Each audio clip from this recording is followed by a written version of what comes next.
Okay, well, we will get started and people may join on. People kind of come and go. So welcome everyone perfect. Welcome to Fascinating Female Friday. And we are so excited to have Jena Colbourne with us. Here we go. People are hopping on. And Jena is from here, lives here in Bonnyville. Hi, Jamie. Hello. I wasn't sure if I was on mute. Hello, everyone. Hi, how are you? Hi, Jamie. Perfect. I'm all right. And you guys? Perfect. I'm good. Thanks. Good. Good. So yeah, we're just kind of introducing Jena and just getting going. Hi, Jena. Hello. Jena is from here in the Lakeland, and yeah, I'm just gonna have her kind of tell us a little bit about her story and introduce herself, and we'll go from there. So thanks, Jena, for coming. Oh, thanks for having me, Kim. So what part of the story do you want? Where should I start? Well, start a little bit just even about just, your family, children, and Sure. Yeah. Okay, well, my name's Jena and I own Lakeland Connect, and I come from a media background. I was working in the radio industry for about 8 years before starting Lakeland Connect. So we have 5 children, and when the kids were really young, the 2 youngest kids, when they were really young, it was really like lifestyle wasn't working out in radio. So I was starting to look at different opportunities that were out there. But there was also just limitations to my career in a small town. And I found that there wasn't a lot of attention being given to small stations as well as being given to the communities. So oftentimes people would come to work at the radio station from another town, and it was like a stepping stone to something else. Mm-hmm. So because I had a family and I knew that I was going to stay in the area, I wanted a career that I could grow with, and that suited my family needs. So when I decided to leave, it was actually because I had pitched what is Lakeland Connect to my boss at the radio station, and I said, hey, we should be doing news online, we should put more content online, make better use of our social media pages. And I asked him if I could run the department. So he took those ideas to a sales meeting that a colleague was a part of and pitched the ideas, but never mentioned like where they came from or that they weren't his ideas, And so it got back to me that he had done that. But then on top of that, they put an ad out for the position that I had asked for and made it so you had to work at a Lloydminster when they knew that I wasn't going to be moving. So, I took that as a big kind of slap in the face. But on top of that, my kids, it was hard on them because oftentimes the older kids who probably were 14, 13, and 11 at the time were kind of left watching the kids in the morning. So I worked in the morning at the radio station. I had to be there at 5 a.m. and my husband had to leave for work at 7 a.m. So from 7 a.m. till 8 o'clock when school happened, the kids were home alone with their oldest one, 14, and 13 looking after the younger ones. So oftentimes they weren't being, cared for in the best manner, but also that's not on the teenagers. They were, have their own teenager stuff to look after. So that's really, those two combinations really had me go, okay, well, they're obviously not supporting my career and my kids need me. So I started looking for things where I can work from home. And so where did even the idea of Lakeland Connect, where did that come from? Just all of a sudden? Yeah, it was kind of all of a sudden, honestly. A colleague of mine, she left to a different career. Like I said, lots of people use it as a stepping stone. So she was doing the news at the radio station. And then when she left, they didn't hire a new news person, which is often the case in radio. They'll just stack another job on your list of duties. Yes. So instead of hiring a new person, they said, oh, Jena, you can do the news now. So when she was leaving, I had never done the news, which really isn't too hard.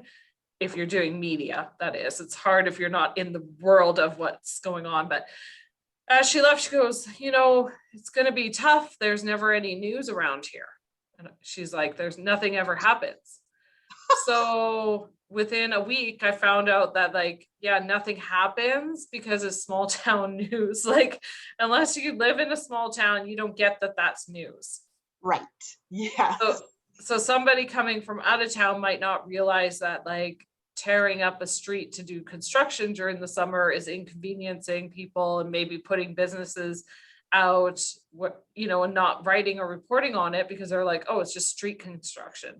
Right. But somebody who lives there recognizes oh, that's a high residential area and now we can't drive down there, or we have to go this route and that's affecting business because we're not going down the street where the business is happening. So it was her being like, there's no news, me discovering there was news. But then I noticed that nobody was really talking about the news or interacting with it because it wasn't available to them. People weren't listening to the radio like they were before.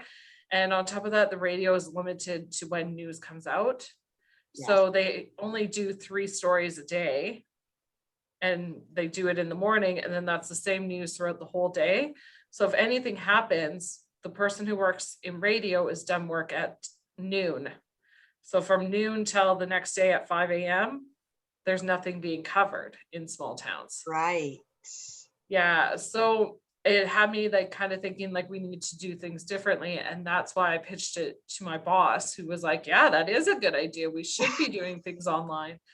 But it was him passing me up for the idea that I gave them, Yeah. That was really a slap in the face is the best way to put it. You give someone an idea and you're passionate about it. And then they're like, oh, I'll just take that and hire someone else to do it. And so how did you get beyond that?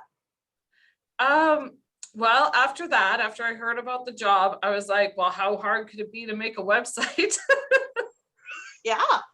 So I Googled it and I was like, hey, well, I'm going to make a website and do this myself and I'll show them kind of thing. So it was really driven by that attitude that I'll kind of show you. And then because we reported, and it was really just me, and it worked out really great because I worked in my basement and my kids were home with me and they were more looked after because their mom was there. And I did that in my basement 2 years, just working from my basement and by myself. And eventually my husband, who now works with me, he broke his hand at his job. So he was home for a while and I was like, you should do my sales for me because I don't have time to sell this and I don't like selling it. And you have a broken hand and you're not going to work. So you can do this for me. And that's how I got Chad into what we were doing is he was laid up at home and I was like, oh no, you can't just sit still. You got to help me. Okay. And that's so amazing for me because I don't know that back end story at all. And I didn't know if the two of you started it together. So I love that. Yeah, it's you that really spearheaded it. And, I know people, I truly believe things happen for a reason. And so if your boss wouldn't have done that to you, Lakeline Connect would not be what it is today. No, and I would have been there making, not a great salary and really unhappy because the hours weren't the best and there was no recognition for hard work. It was it was all over the map. And the guy who owned the place or the girl, who knows, I never met them, but the owners or the board or whatever, you never saw them. So you weren't a person to them, it was just, oh, you're a line item on this budget and that's all you are. And everybody seems so replaceable. When someone would leave, there was no care. It's just oh, they're going to a different job now. We'll find somebody else. And there was really no care there as to where you're going, who's coming next, how much work you're putting in. And it was really that lack of care coupled with, him taking that idea and saying, yeah, that's a great idea. And then not hiring me to do it. Right. So how has that affected you now in how you lead your team and the people that work for you? Well, really, everybody who works for me is like irreplaceable, and they each have their own set of skills, like that we try to harvest and like put our attention towards. So Elijah, actually, he's a good example. He applied to be a reporter because he was like, I went to film school and I came back here to have a family. My wife wants to live here and raise the kids here because we grew up here. And he was like, but there's nothing in this community that I can do my talents. So he came and applied for a reporter. And after about a month, I was like, man, this guy does not write well, but he shoots really great videos. So then we started like really focusing on selling videos. And I was like, okay, well, like let's put him in a role where he'll actually excel at rather than get frustrated with himself and us getting frustrated with him. And then eventually he quits. So the unfortunate part was we were still down a reporter. But we actually opened up a new stream of income where we're making commercials and digital videos and stuff. And we never would have made that if it was a really, I don't care about my employees atmosphere, Mm-hmm. Yeah. And I just like, that just makes my heart so happy, right? There's just so many jobs where, well, I'm even going to use teachers just because I was a teacher, right? There's so many places where, the principal or the board, they don't ask the teachers, what do you enjoy teaching? What do you like teaching? Instead, I'm just going to say, you're teaching this. And anyone, we know they're going to be more productive if they're happier in what they're doing. But it takes the leadership to help see that, so what you are doing. Yeah, so exactly, like he may have been hired for that role. And unfortunately, I still didn't have that role filled. Right. But instead of just saying, you're not cutting it here, we recognized he had a different skill and we could use that skill to open up a new revenue stream. Right. Yeah, that's awesome. Okay, so let's. So Lakeland Connect. Oh, sorry. No, I was just going to say, like, we started as just, it was news, it was online, and it was really on other people's schedule. We made sure it was accessible to everybody. And, in using social media, because that's where people are. So instead of trying to get people to remember to go to Lakeland Connect, we put it on Facebook because they're already there, and then get it in their face that way. So they don't have to remember, go there. Like now people around here know. So if somebody came to Bonnyville, and they're like, what's happening this weekend? Residents would say, oh, well, check Lakeland Connect. But back then, knowing that that's not a brand name yet, let's get it out there a different way is what we did. Yeah, absolutely. Yeah, great. Just great imagination, right? Like thinking outside of the box. And that is, to me, that's part of a definition of a leader. Do you see yourself as a leader? Oh, yeah. Yeah, totally. Yeah. Like I recognize that, and people need you in that role too. Like, I don't think you should be in management or start a company if you're not comfortable being a leader, and if you're not comfortable telling people what to do. Right. Like you have to be.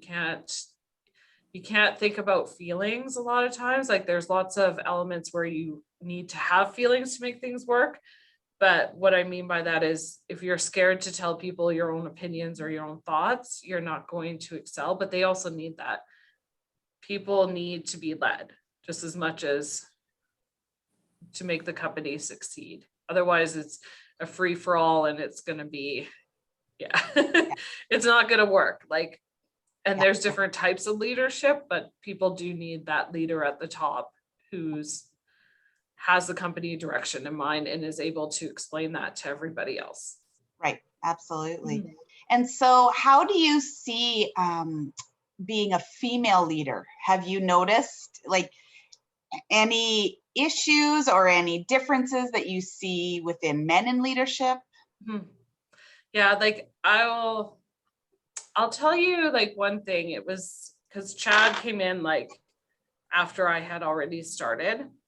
But if you were to ask me, I say I own it with Chad, because even though he wasn't technically day one working in the basement with me, he was there, like his job. Without his job, I couldn't do my job.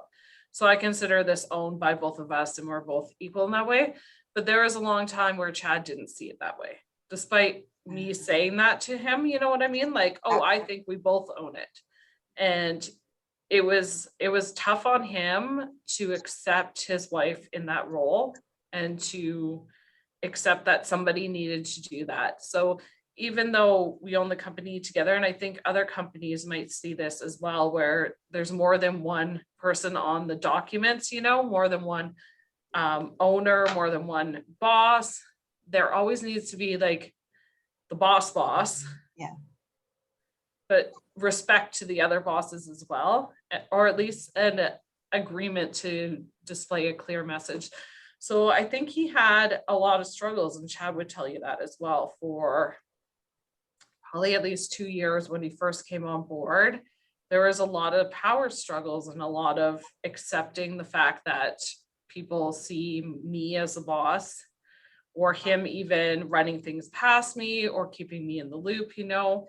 And it was really like a male female thing. You could see it that way. Mm-hmm. Yeah. And have you seen it then outside of your home too? Yeah, like, you know, guys will tease other guys. So I have seen other men say, oh, you're not the boss, Jena is, and stuff like that. Right. And I think guys, you know, putting that out there in that way, it's reaffirming to him like, oh, you're not the man, you know. And it's unfortunate that the world's that way. I don't know how to solve that. But I have seen other guys like tease him or say, oh, Jena's in charge of you. And you'll see that for other reasons too, like where men try to emasculate other men by being like, oh, you got to ask your wife for permission. Yeah, absolutely. So think of that, but also in the workplace. Yeah, for sure, for sure. Well, and I truly think that the way we change it is we just have more women in leadership positions, right? So Yeah. it's Yeah, not, and you know, Kim, so it's not odd, right? So it just becomes that, oh, well, yes. this is the way it is too, right? It can be either or. Yeah, and I think at times my male employees have always been very good. None of them have ever been like, I'm not listening to her because she's a woman. So I think the generation has changed a lot in that sense. Yeah. And I haven't noticed, at least with my own employees, any of them being like, I'm not going to listen to her or going to Chad behind my back or anything like that. Like, I'd rather listen to him. But I have found in certain situations, like clients, where I'm like, I think this client responds better to a man, and vice versa. Chad will come to me and he'll be like, I have this client and I think she's going to respond better to a female leader. So why don't you go take the meeting? Right. Yes. Yeah, for sure, for sure. So I was on the Jena Colbourne show Yes. last month. So tell us about the show and where that idea came from and what led that. Yeah, sure. So I guess I just noticed during the pandemic, a lot of businesses popping up and all of them were owned by women. And I was like, I bet you all these women had to quit their jobs to look after their kids during this pandemic, or were thinking about already quitting, or just had their hours and work from home shift, or maybe they were a stay-at-home mom and went, hey, you know, I got to change things up. But I noticed a lot of new businesses that sprung up in the last year and a half that are female owned. And so, yeah, so what made you think, oh, I'm going to start my show? Oh, so then I was like, you know, how do we get this recognized more? Like, how do we get it out there? So a lot of businesses, when they start up, don't have, you know, thousands of dollars to spend on advertising. So it's nice to be like, hey, buy some ads from us. But it just got me thinking like, oh, they're just starting out and, you know, they might not be in a position to. So what if we found, instead of charging for them to pay for advertising, we found a sponsor who had the same kind of mandate, which is Project Gazelle. And what if we had them pay, like sponsor these businesses to be spotlighted on the show? Right. And it was a really like small town. Like I've heard these stories about women overcoming things, but no one really hears about it outside of their small circle, or maybe you hear the gossip and the rumors. So I added on, well, what if we interview these women that are our neighbors who have inspirational stories to share, and share these stories on an open platform so people will feel less afraid to share their own stories. Yeah, it's so powerful. And I think in a relatively small community that there are just so many powerful women. And, there is. Right. Yeah. And I think giving them that platform, because a lot of them are just maybe learning how to step out and become that leader, whatever that may look like for them, but you giving them that opportunity to really okay, I am ready to tell my story. And yeah, so it's been amazing. So I commend you for doing that. And I appreciate it too, as being on it. And man, I felt like I was on the Oprah show. The chairs and the background, it's so professional. It was so cool. So well, I do think on the interview side of things, for the females who are sharing stories, the more they're able to talk about and share those stories, and the more people see she went through it and this family went through it, the better off everybody will be. There won't be that element of, I guess, shame, embarrassment that something's happened to you, but also there's some inspirational stories, like the woman I had on last week who survived cancer. And someone hearing that, they might be like, wow, she did it. I can do it too, and give them hope. And then for businesses, it's like, we're all a small community. Let's help where we can help each other. It doesn't take much for me to go and do this for you. And I'm finding a different way to get my time paid for. So that's important. It's important to be valued and to receive income for what you're doing. That's important, but it doesn't necessarily always have to come from, the way you think it will come from. That was me sitting there going, I don't want to say to somebody like, Kim, hey, I want to show off your business and let everyone know what you're doing. Oh, that's cool. By the way, it's going to cost you $500. Then how likely are you to be like, yeah, let's do this? Right. Yeah. So instead of, asking you for the money, I can get a sponsor to do it. So. Right. And so within, what I do is, embracing your feminine energy. And that part is creativity. And you're so strong in that by telling these stories, right? Because you have to be creative. And that whole, again, I'd said, thinking outside of the box to be able to make that impact. And the other thing you said too that I loved is that a lot of times it's not a straight path, right? You have to be able to think, okay, how can I make this happen without looking at it directly on? And being open to other ways of maybe something working. And I think that a lot of times we get stuck again, with the blinders on, that this is the only way to do it. And you're really great at that. Have you always been that way? I don't know if I've always been that way, but I definitely would say problem solving is a high skill set of mine. Yeah. So and I imagine it's probably always been there, but, but it's when somebody tells me no, I'm like, well, let me figure out a different way. Right. I just don't take no for an answer. You know what I mean? Yeah, absolutely. Yeah. I'll find a different way until I exhaust all my efforts. And if it is a no, it's just because something is not meant to be. You know what I mean? Right. And so how do you go through that process of problem solving? Do you have, for me, I do lots of meditating. I wait for kind of sometimes messages. What do you do to get those ideas? Oh, I think that's one of the best things you can do for yourself is to have your own time. So whatever it may be, if you're meditating, exercising, going for a walk, even I know binge watching TV gets a lot of flack, but even having some hours by yourself where you're not responsible for anything and you're not, on the go is really, really, really important, however you do it.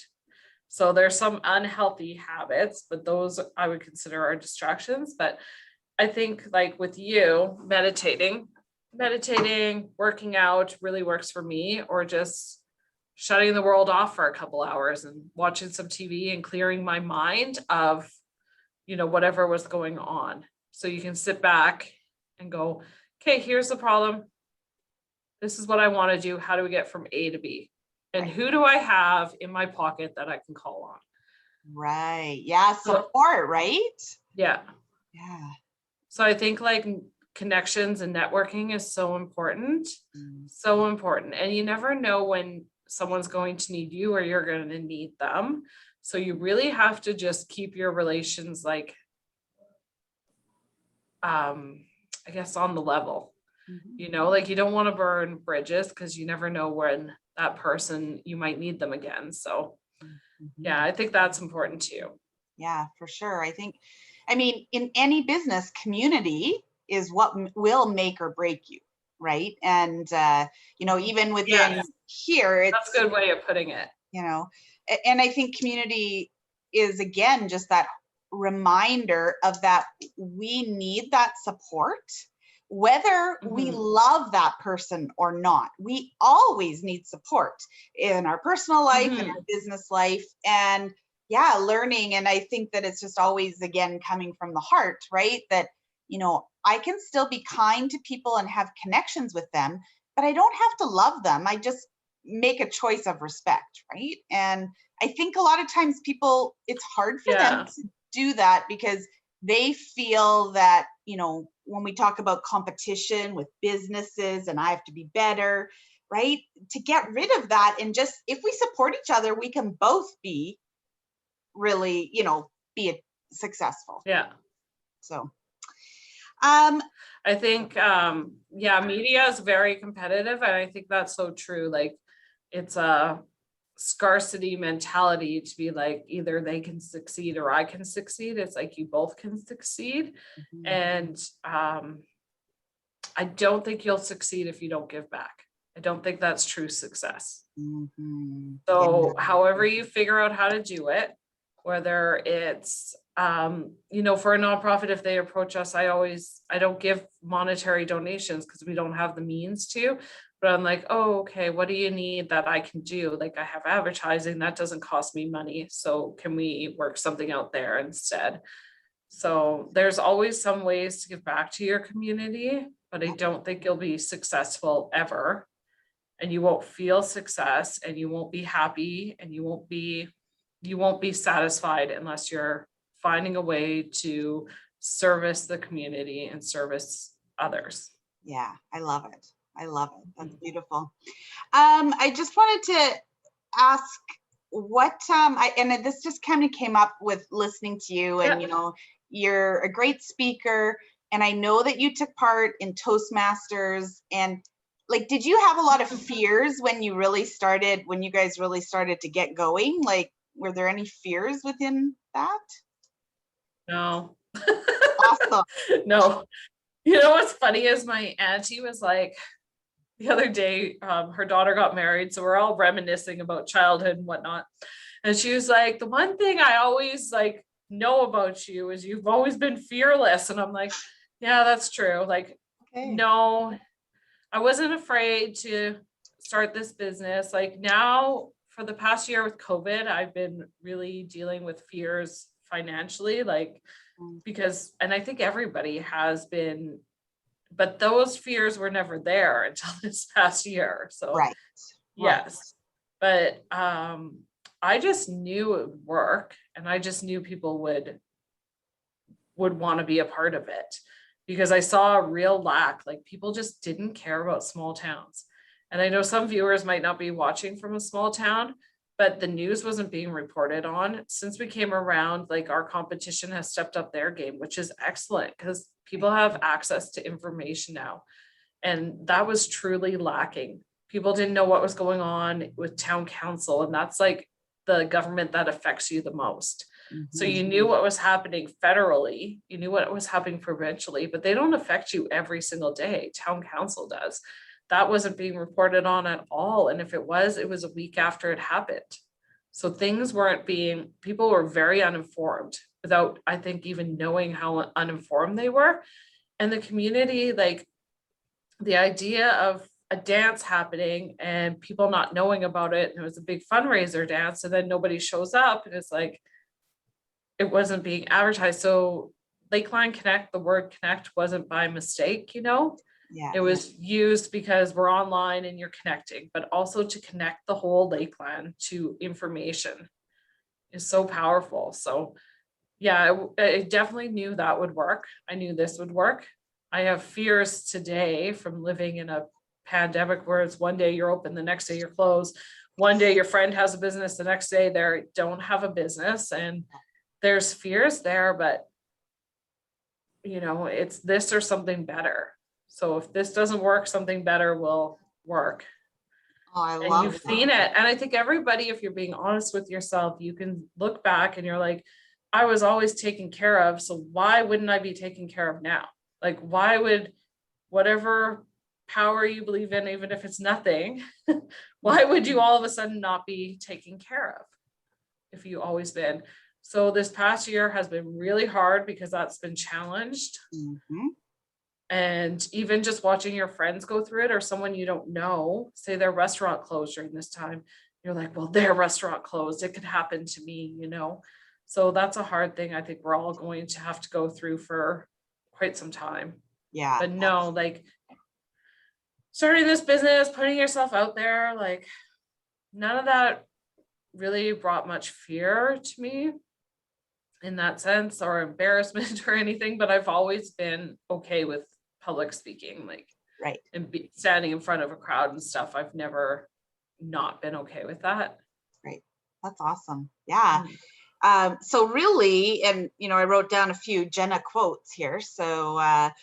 but you know, it is this or something better. I love that. But really everything you're saying, right, is just that trust, the trust that, and I mean, really, this is Gabrielle Bernstein book, but you know, trust that the universe has your back, right? That, oh, definitely. Like you said, and I think that is so important because when we have that trust, even though we might be a little fearful, we're still able to continue taking those steps forward.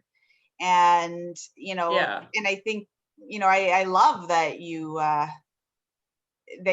see that and that is just embodied in you. And I think, and you say it so matter of factly, like, just like, you know, and a lot of times we're trying to shift people into believing it and do I believe it? And so you already have that. And that's why you're also so successful because you're able to trust. Yeah, I think it takes a lot of self-reflection. People's lives are harder than other people's lives. But I think if you look back, you can see the most horrible things that happened. You can see like how that lined you up in a perfect way for something better. Right. Yeah. And how do you do self-reflection?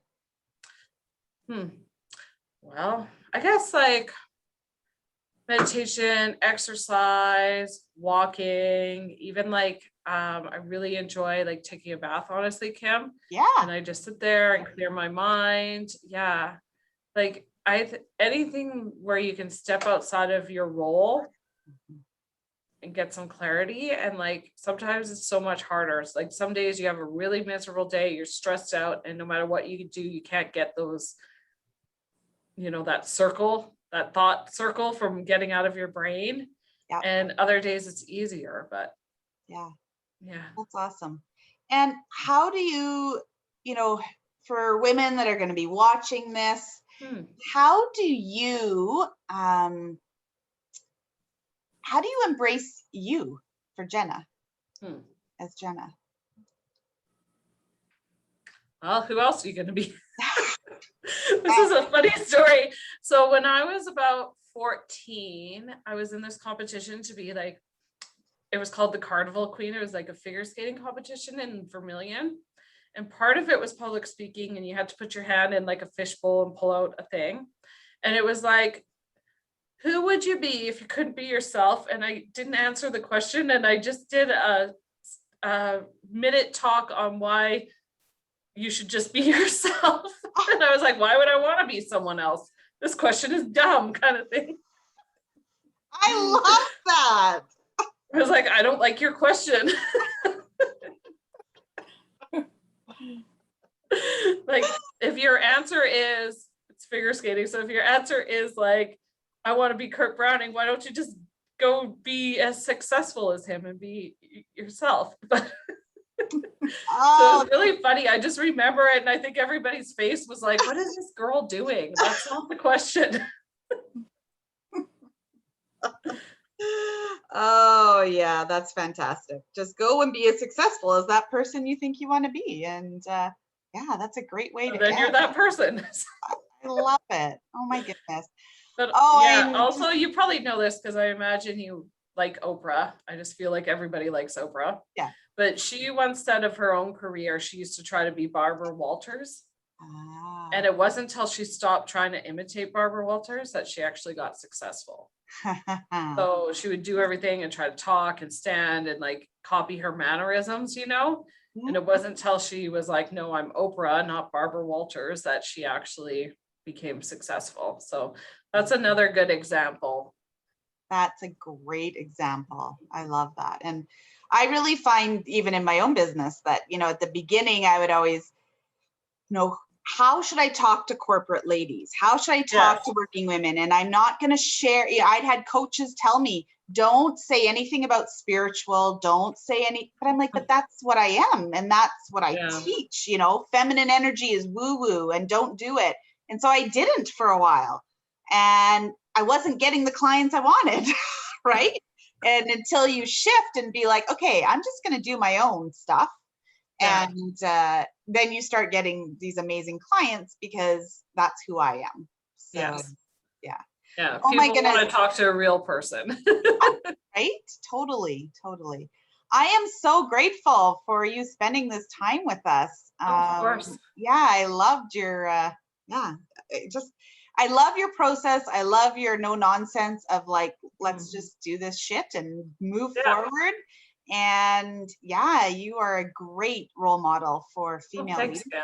And I think like I'm indecisive about where to eat for dinner. Maybe where do you want to go? Where do you want to go?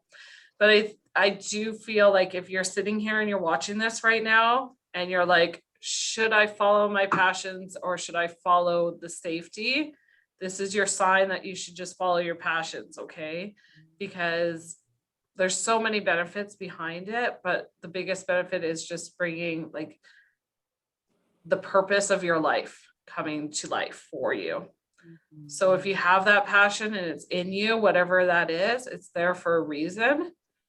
And if you're like, hey, I need money or I need this or that, solve that problem. But don't say, I'll wait till tomorrow or this day or that day. Like the money will follow. Go with your passion and the money will follow. Yeah. Oh, that's beautiful. Thank you. Jamie or Mom, do you guys have any questions or comments for Jena? I don't think I have any questions per se. I've followed Jena since she's probably been in Bonnyville, or I have, through the radio station and husband Chad and thank you. When that all started and then into watching Lakeland Connect develop and grow. And like you said, as a small town, it's nice to have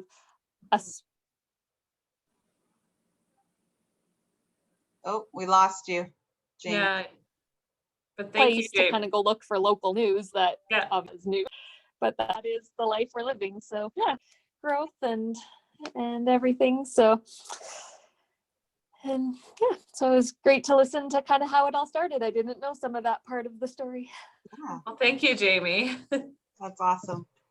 Yes, very, very interesting to hear about, how you've progressed. And sometimes I think, because I'm older now, I wish there'd been talks and things like people like when I was younger, because there really wasn't, there wasn't a focus on that sort of thing, doing your own thing. And I mean, I had things I was passionate about, but it wasn't really, you didn't really talk about it or whatever, So, but anyhow, yes, thank you. Still very interesting. Yeah, I know exactly what you mean. Like it's just shifted so much in I would say even the last 20 years, it's shifted so much. Like talking about how you feel, talking about mental health, being like, oh, I like doing this, and not being afraid that your friend is gonna say, well, that's dumb.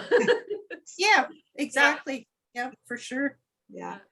All right. Well, thank you so much again, Jena. It's been a privilege, and we'll continue checking you out at Lakeland Connect. So if anyone wants to find her, you can find them on Facebook at Lakeland Connect. Is that the best place to look for you?